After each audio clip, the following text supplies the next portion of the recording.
Percaya nggak kalau teleportasi itu beneran nyata? Karena ini ada kisahnya guys. Seorang tentara yang berpindah dari Manila, Filipina ke Meksiko dalam waktu sekejap aja. Coba deh kamu bayangin dulu, ini tahun 1953, belum ada pesawat, belum ada internet, dan bahkan peta dunia aja belum lengkap guys. Tapi ada seorang pria yang bernama Gil Perez, dia tuh ngaku kalau dia lintas samudera dalam waktu sekejap aja. Gil Perez ini adalah seorang tentara. Pada malam kejadian, dia itu lagi berjaga-jaga aja di istana gubernur Manila di Filipina. Terus nggak biasanya dia tuh ngerasa kelelahan, pusing, penat kepalanya tuh kayak sakit gitu, dan dia memutuskan kalau oh ya udah istirahat sebentar kali ya. Dia cuman nyender doang di tembok di istana itu, dia nyender di dinding, terus abis itu menjamkan mata sebentar untuk menghilangkan pusingnya. Emang niatnya tuh bener-bener sebentar aja.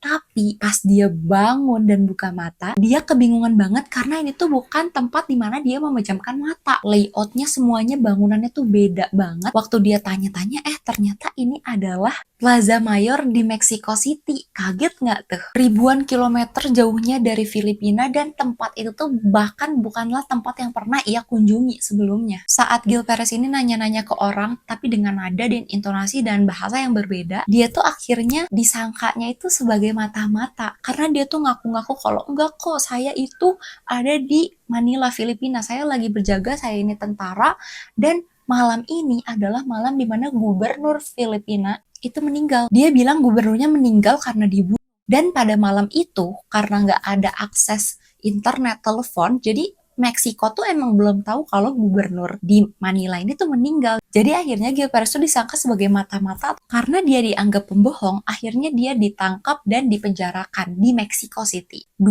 bulan kemudian, ada kapal dari Filipina yang memberikan kabar ke Meksiko kalau memang gubernur di Filipina ini sudah dibunuh dan meninggal di tanggal yang sama persis sama yang Gil Perez sebutkan. Berarti di situ orang-orang jadi tahu kalau Gil Perez tuh nggak bohong loh, bener loh kejadiannya. Dan yang lebih aneh lagi, salah satu orang dari kapal yang baru datang itu mengenali Gil Perez dan kayak, iya aku lihat kamu kok waktu kamu berjaga malam itu gitu. Jadi semua orang di situ bingung, kok bisa ini Gil Perez tiba-tiba ada di Meksiko yang jauh banget dari Filipina? Pakai apa lu gitu kan? Naik apa? Akhirnya Gil Perez itu dibebaskan, terus sampai saat ini tuh nggak ada penjelasan ilmiah yang pasti kenapa Gil Perez ini bisa pindah dari Filipina ke Mexico City dalam hanya waktu beberapa detik aja. Gimana menurut kalian? Apa ini cuma konspirasi atau emang dunia tuh nggak sesederhana yang kita pikirin? Dan menurut kamu teleportasi itu nyata atau enggak sih? Komen di bawah.